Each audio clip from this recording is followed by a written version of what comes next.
Je remercie le comité d'organisation d'avoir proposé de parler effectivement de la CMT chez l'enfant.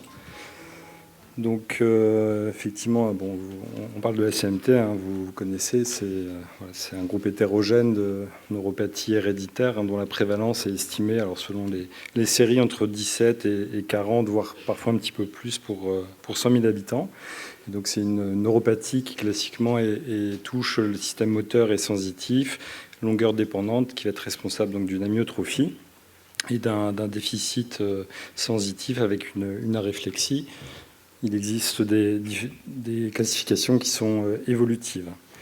Donc nous, on va parler surtout de l'enfant et de l'expression clinique. On va essayer de faire un petit peu un panorama de ce qu'on observe chez l'enfant et de la prise en charge. Donc déjà, l'expression des CMT chez l'enfant, elle est assez précoce, hein. L'âge moyen finalement des symptômes pour les patients donc, que l'on découvre à l'âge pédiatrique, ça va être autour de 3 ans. En fait, c'est un continuum, hein. Il y a des formes relativement précoces. Parfois, dès l'acquisition de la marche, on aura des premiers symptômes qui vont indiquer la maladie. Et puis, elle peut se révéler également plus tard dans l'enfance ou dans l'adolescence. Et puis évidemment chez l'adulte également. Les formes congénitales, c'est-à-dire les formes qui se révèlent dès la naissance ou dans les premières semaines, sont également possibles. Elles sont quand même beaucoup plus rares.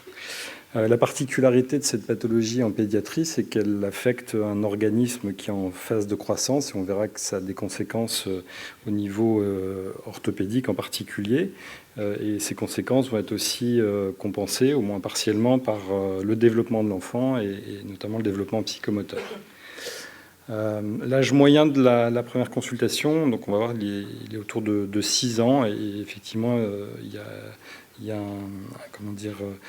pareil, certains enfants consultent très précocement, selon l'âge d'apparition de leurs premiers symptômes, et puis ça peut être plus tard également au cours de la deuxième décade, durant leur adolescence. Donc on voit vraiment tous les âges lors des premières consultations.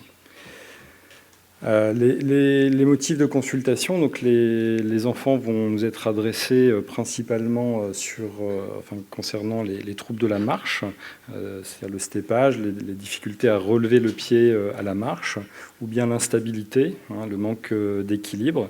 Ça peut être aussi des difficultés à la course. En règle générale, l'acquisition de la marche se fait à un âge normal. Il peut être un peu décalé, mais en règle générale, il est avant 2 ans, ce qui est un âge normal en fait. L'autre point d'appel, ou en tout cas l'autre motif de consultation, ça va être la constatation d'une déformation progressive des pieds, qui en règle est insidieuse, avec une évolution assez lente. Et cette déformation des pieds va être chez l'enfant la source principale finalement de la gêne fonctionnelle, plus souvent que le déficit moteur et donc musculaire. Et puis le troisième motif de consultation, ça va être l'enfant qui est amené parce que son parent ou ses parents sont porteurs également d'une CMT. Donc avec la question, est-ce qu'il présente la maladie, est-ce qu'il y a des signes, et quelle va être la prise en charge. En général, la gêne fonctionnelle chez l'enfant, alors elle est toujours variable, mais elle est souvent peu sévère chez l'enfant. Évidemment, il existe des formes sévères, des formes précoces, mais qui restent relativement peu fréquentes en termes d'incidence. On a dit que c'est une évolution insidieuse, une aggravation qui est lente. Par contre, on sait qu'il y a des phénomènes qui accélère l'évolution et l'évolutivité de la pathologie. Alors ça peut être les infections, les traumatismes, mais au-delà des traumatismes, ça va être surtout les périodes d'immobilisation. Alors quand il y a une fracture et qu'il y a une immobilisation derrière, en particulier, on l'a bien observé pendant l'épisode de confinement de Covid, où on a redécouvert des jeunes qui avaient un certain nombre de possibilités qu'ils ont pu perdre, ou en tout cas pour lesquels ils sont ressortis avec une perte fonctionnelle importante, des rétractions, une fatigue plus importante après cette période où finalement ils ont peut bouger. Donc l'immobilisation, alors voilà, ça peut être la prise de le poids, mais plus que le poids, c'est la prise de poids rapide qui peut aussi aggraver la pathologie. Et puis la croissance, c'est-à-dire le fait de grandir, qui va apporter des contraintes supplémentaires au niveau des articulations et entraîner une gêne fonctionnelle. Alors, quelles vont être les conséquences de la neuropathie, hein? C'est pour rappeler un petit peu, finalement, les symptômes que l'on découvre.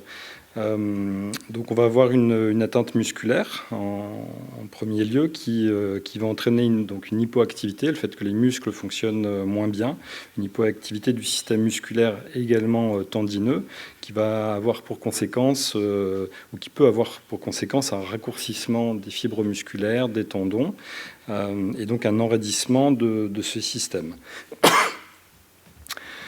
Par ailleurs, en plus de ce raccourcissement et de ce dysfonctionnement musculaire, l'atteinte musculaire n'est pas forcément homogène d'un groupe musculaire à l'autre, ce qui peut entraîner finalement des rétractions et des déformations qui ne vont pas forcément se faire de manière homogène et harmonieuse. Et ça va avoir pour conséquence des déséquilibres dans certaines articulations qui vont entraîner donc, qui vont aboutir à une gêne fonctionnelle plus ou moins importante.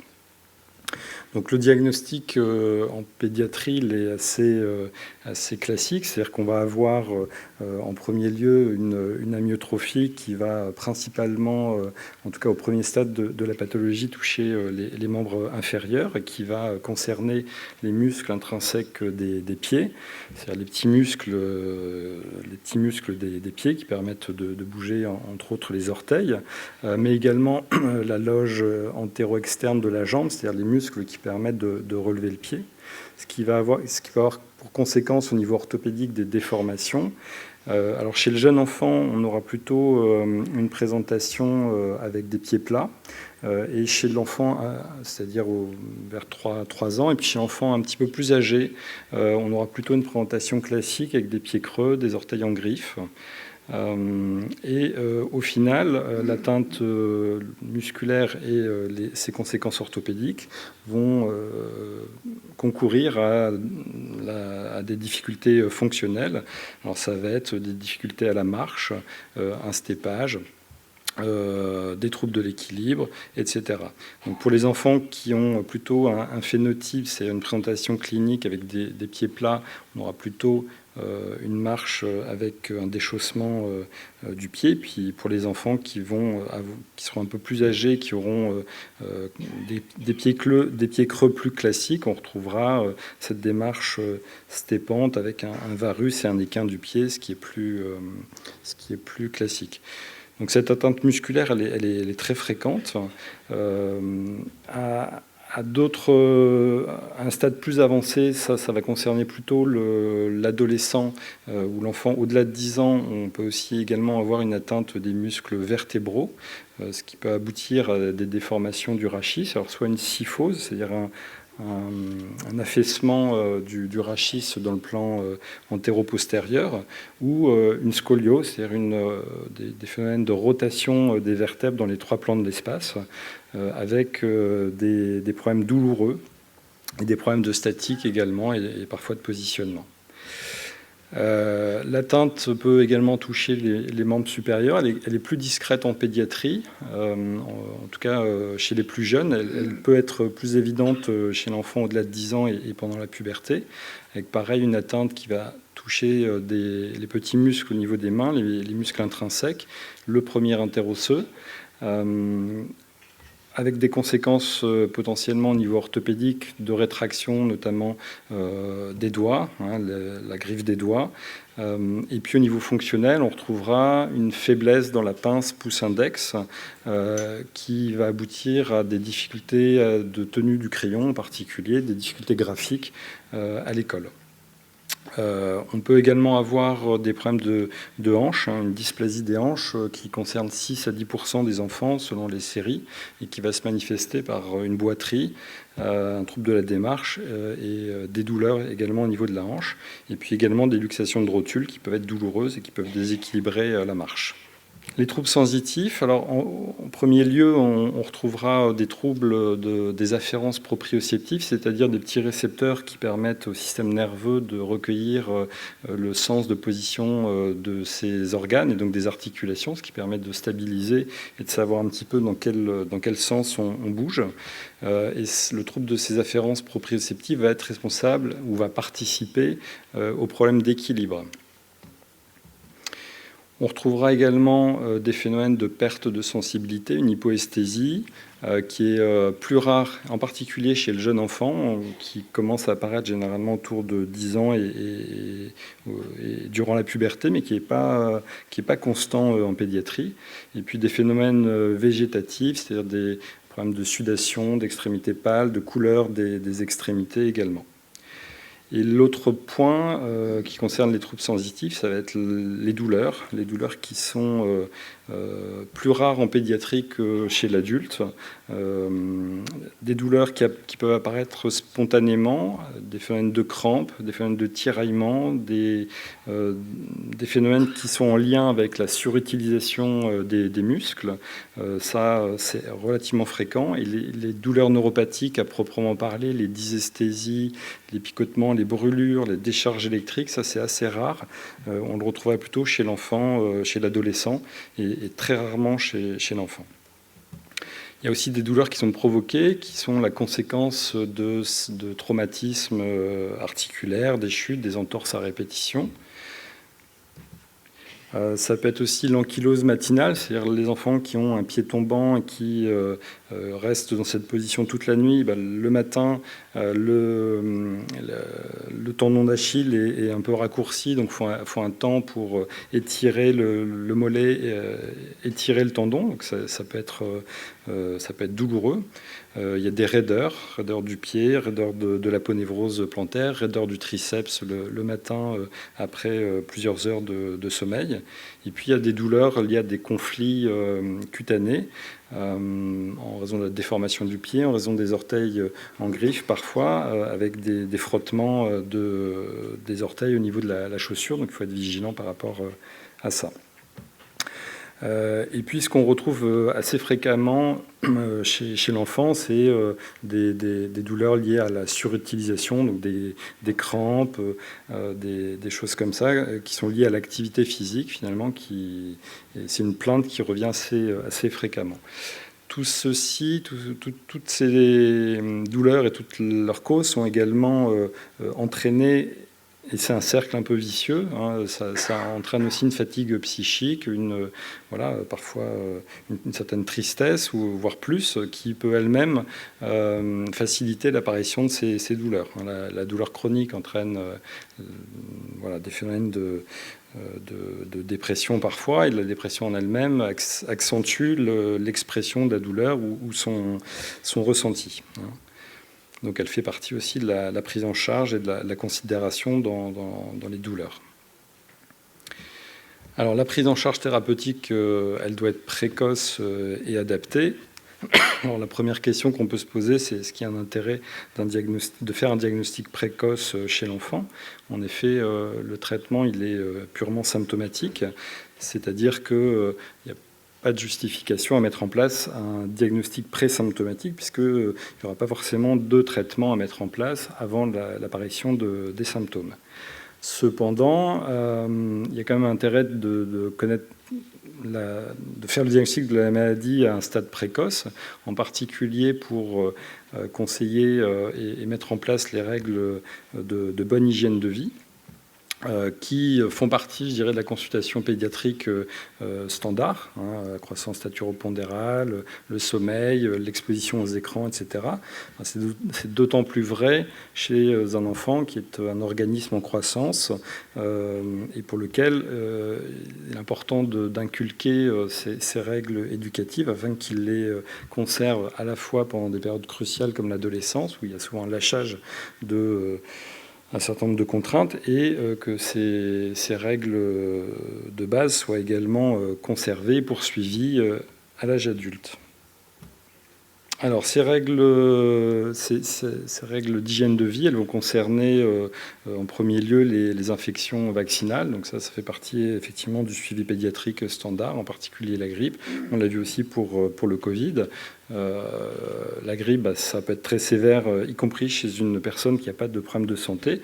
Et quand en plus vous êtes fragile et fatigable, les conséquences peuvent être plus importantes. Donc il faut s'en protéger. On conseille un équilibre alimentaire qui soit le meilleur possible pour avoir une croissance staturopondérale harmonieuse. En effet, le surpoids va accentuer un certain nombre de gènes fonctionnels, il va accentuer les contraintes mécaniques au niveau des articulations et donc potentiellement les douleurs.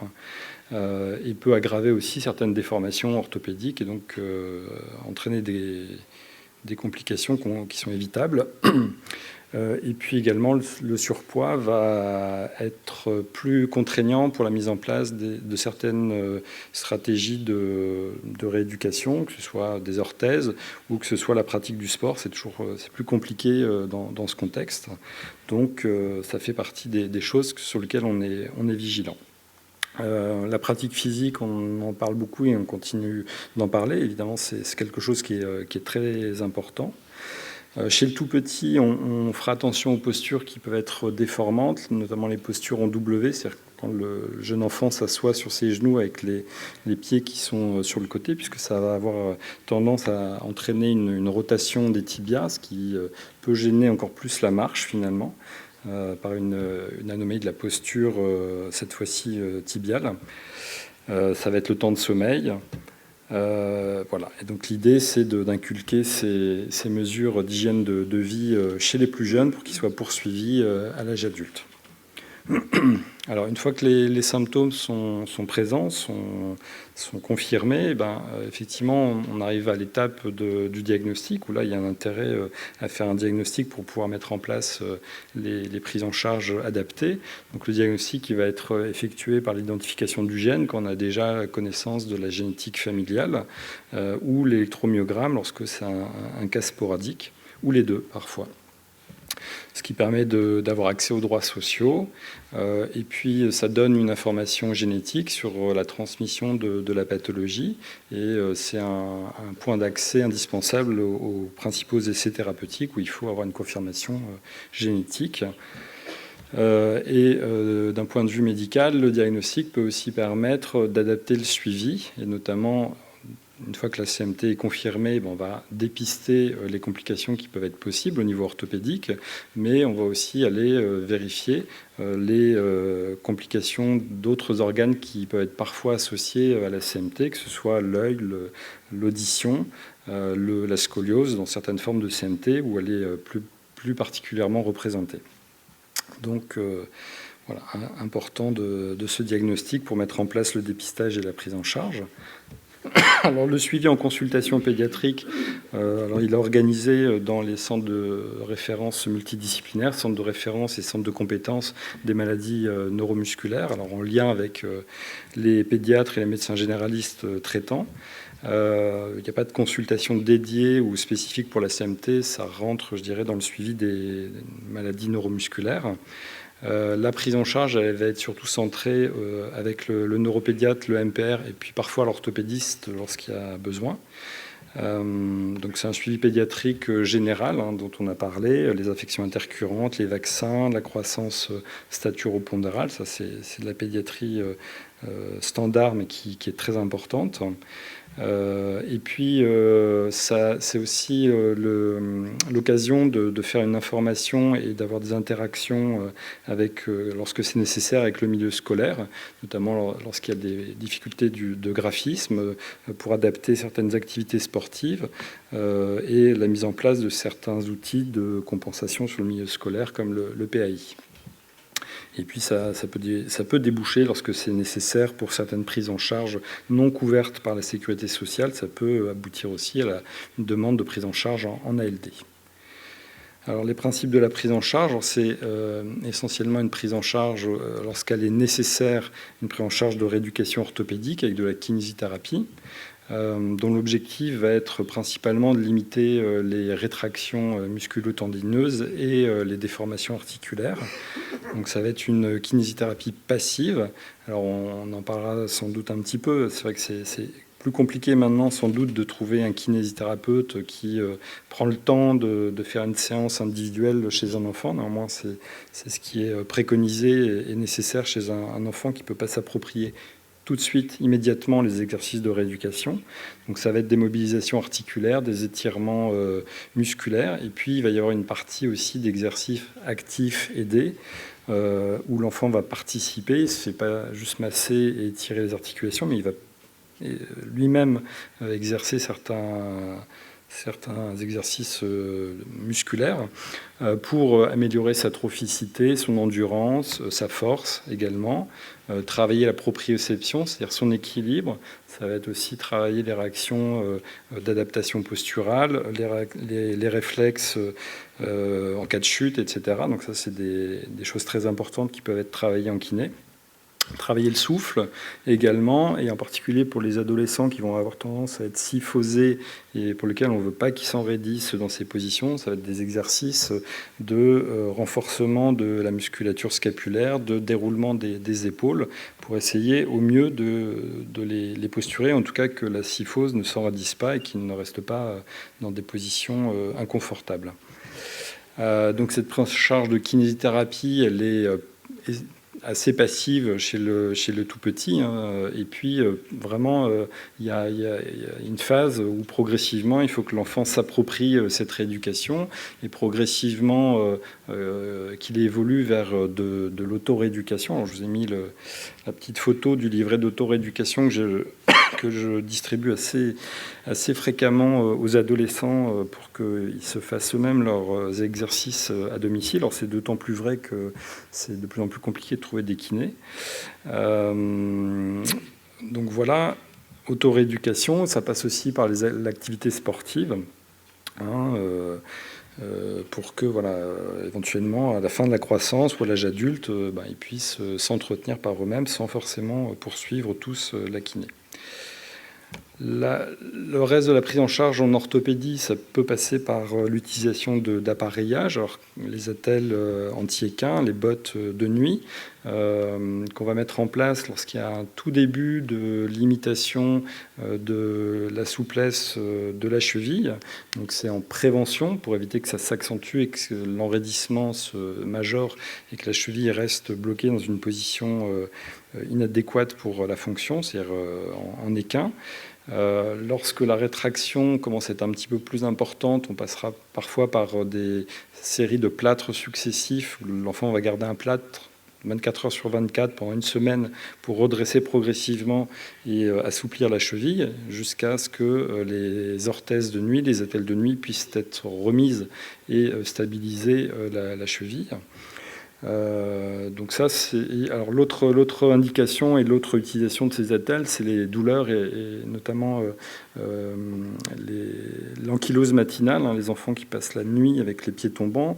Souvent ils sont quand même un peu douloureux le matin au réveil quand il faut reposer le pied. Donc s'ils sont posturés toute la nuit dans cette position, c'est souvent beaucoup plus simple de démarrer la journée. Alors parfois on peut utiliser un corset lorsqu'il y a une syphose, une scoliose. Alors du coup c'est un peu plus tardif, c'est dans l'enfance, mais plutôt à partir de 10 ans, l'adolescence. Et on parlera un peu après des objectifs de la prise en charge orthopédique. Les autres types d'appareillage qu'on met assez fréquemment, c'est les semelles pieds creux, hein, lorsqu'ils sont présents, en particulier pour compenser les points d'appui qui peuvent être douloureux, qui vont générer des corps aux pieds, etc., en plus des soins de pédicurie. Et puis parfois des petites orthèses souples comme ça, en silicone, qui permettent de stabiliser la cheville et de chausser l'enfant avec des chaussures normales, mais de manière plus stable. Et puis il y a effectivement... Vous connaissez des lames, des releveurs à la marche pour faciliter le pas. Chez certains enfants, ça peut arriver. Et puis parfois, le fauteuil roulant, lorsque effectivement il y a une privation d'activité, lorsque les déplacements sont difficiles, ce qui permet de faciliter la marche, évidemment. Et puis dernier point, c'est les soins de pédicurie, pareil, qu'on met en place souvent durant l'adolescence, mais progressivement. On va demander aux jeunes de regarder son pied régulièrement, surtout s'il y a une perte de sensibilité, que les lésions cutanées ne sont pas forcément perçues immédiatement. On va régulièrement, au moins une fois par an, chez la pédicure, puis le reste du temps, on entretient ses pieds et on les surveille. Dernier point de la prise en charge orthopédique, ça va concerner la chirurgie, qui peut être aussi une solution lorsque on a passé la phase de croissance et lorsque les déformations articulaires sont trop importantes, en particulier au niveau des pieds. Et donc les indications, ça va être les douleurs au niveau des pieds, des difficultés de chaussage, donc des déformations trop importantes pour lesquelles un chaussage classique n'est plus possible. Et cette chirurgie intervient de toute façon en fin de croissance du pied. Donc il est important de rappeler l'importance de la prise en charge préventive orthopédique dont on vient de parler, qui permet de limiter au maximum les déformations et donc d'éviter de passer par la case chirurgie, ou si elle reste néanmoins nécessaire, que celle-ci soit la plus simple possible parce que l'état orthopédique a été préservé durant la phase de croissance. Donc intérêt de la prévention, plus évidemment. Donc un mot sur le principe de prise en charge de la rééducation orthopédique. Donc ça traite un symptôme. Donc on ne va pas proposer une chirurgie à un enfant qui n'a aucun symptôme, évidemment. Ça paraît évident, mais je le rappelle. Pareil, les attelles, la kiné, on les met en place quand il y a un début de symptômes. On ne met pas des attelles en préventif. L'autre point, c'est de toujours rappeler à l'enfant que cette phase de prise en charge orthopédique avec la kiné, les orthèses éventuellement, se déroule pendant un temps déterminé, souvent pendant la phase de croissance, et qu'à la fin de la croissance, on va faire machine arrière, on va souvent retirer les appareillages, souvent réduire la prise en charge de kiné. Donc il y a une phase importante, contraignante, mais ce n'est pas toute la vie. Ce qui permet aussi de faciliter l'adhésion globale de l'enfant et de sa famille à la prise en charge orthopédique, ce qui est aussi un facteur d'efficacité. Les autres facteurs d'efficacité de cette prise en charge orthopédique, c'est la précocité. C'est pour ça qu'on fait du dépistage. On voit les enfants régulièrement et on recherche est-ce qu'il y a des symptômes qui justifient et qui nécessitent d'instaurer une prise en charge orthopédique. Ce qui ne veut pas dire qu'on la met en place en présymptomatique. Ce n'est pas la même chose. On la met dès les premiers symptômes, mais il faut que les symptômes soient présents. Et puis, on va les maintenir pendant toute la phase de croissance pour être la plus efficace. Ensuite, on va réduire un petit peu cette charge de rééducation. Alors l'ergothérapie, elle va être aussi utile chez l'enfant à différents stades. Alors elle va permettre de repérer les mauvaises attitudes, les mauvaises installations, trouver des éléments de compensation, et en particulier pour les manipulations et pour le graphisme. Et on va avoir recours à l'ergothérapie, en particulier pour les enfants qui ont des difficultés à l'écriture, pour la mise en place de l'outil informatique, notamment durant le collège et au lycée. Alors, si on parle un petit peu des difficultés dans la vie de tous les jours, donc au niveau de l'école, il y a plusieurs problématiques à discuter. Alors, la première, ça va être les difficultés de déplacement, les troubles de la marche, que ce soit pour faire les trajets scolaires. Alors, c'est vrai qu'on va essayer de privilégier au maximum les trajets à pied, mais c'est pas toujours facile. Donc, il y a plusieurs outils dont on peut se servir pour faciliter le quotidien. Ça va être évidemment la carte mobilité inclusion. Ça va être pour certains jeunes la possibilité d'utiliser un taxi pour aller au collège ou au lycée ou à la fac après. Il y a un point aussi qui est important, c'est tout ce qui concerne le temps scolaire avec les interclasses où il peut y avoir pas mal de bousculades, etc. Ça peut être un petit peu compliqué avec un risque de chute. Les escaliers également. Donc lorsque c'est possible, lorsque l'établissement en est doté, on va essayer de privilégier en tout cas de conseiller l'utilisation de l'ascenseur. Ça, c'est particulièrement vrai au collège. Ça peut être aussi l'utilisation d'un double jeu de livres et d'un casier au collège. Pareil, si l'établissement en dispose, tous les collèges n'ont pas forcément des casiers à disposition pour les élèves.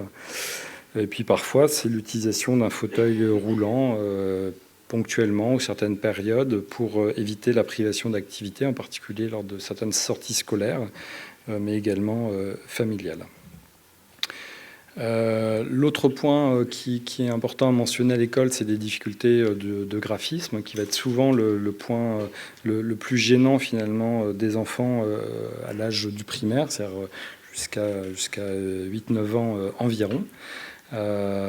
Donc c'est vrai que les enseignants, d'autant plus que la maladie n'est pas forcément diagnostiquée ou qu'elle n'est pas évoquée, ils ont du mal à concevoir que l'élève écrit lentement, qu'il a du mal à tenir son stylo. Donc selon l'enseignant, ça peut être plus ou moins bien perçu, mais effectivement, ça peut être source de conflits, de diminution des notes, enfin en tout cas de souffrance pour l'élève d'une manière ou d'une autre. Et donc, voilà, une fois que les choses sont posées, on met en place souvent dans le cadre d'un PAI une information auprès des équipes enseignantes pour préciser que le trouble du graphisme fait partie des symptômes de la maladie, qu'il y a des éléments de compensation à mettre en place. Ça, c'est une étape importante pour éviter tous les problèmes, ou en tout cas les limiter. Donc le PAI, le PAP, on va demander une réduction de quantité d'écrits, l'utilisation de photocopies. Au collège, ça sera l'ordinateur et les cours qui sont délivrés par clé USB. Alors c'est plus ou moins mis en place selon les enseignants. Mais bon, voilà, c'est des choses quand même que l'on demande et pour lesquelles il faut régulièrement répéter.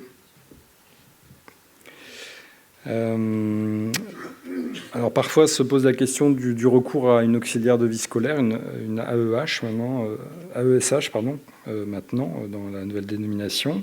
Alors c'est vrai qu'on l'utilise rarement dans cette indication-là, le risque étant pour l'élève un petit peu de se reposer. Il y a certains élèves qui peuvent avoir tendance à se reposer sur l'aide de cette personne, ou parfois c'est l'AVS qui prend le dessus sur l'élève et qui ne le laisse pas faire les choses.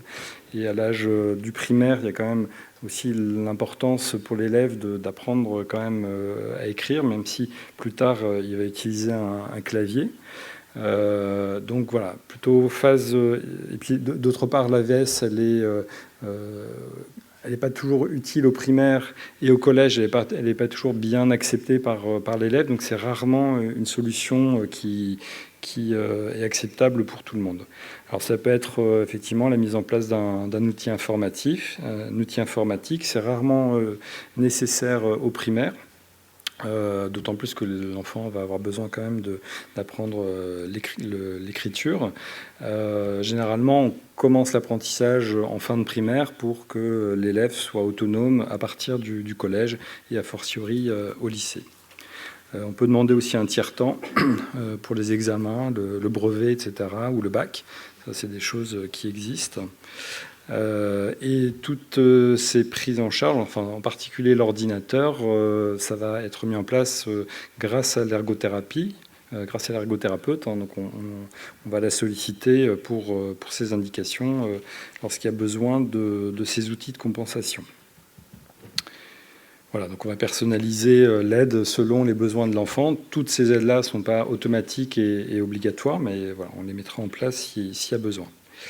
Le sport, donc on a beaucoup parlé du sport qui est nécessaire à l'enfant, qui participe finalement au maintien, à l'entretien et au développement de ses capacités physiques, que ce soit l'endurance, l'équilibre, la coordination et la souplesse, qui est nécessaire pour tout le côté articulaire.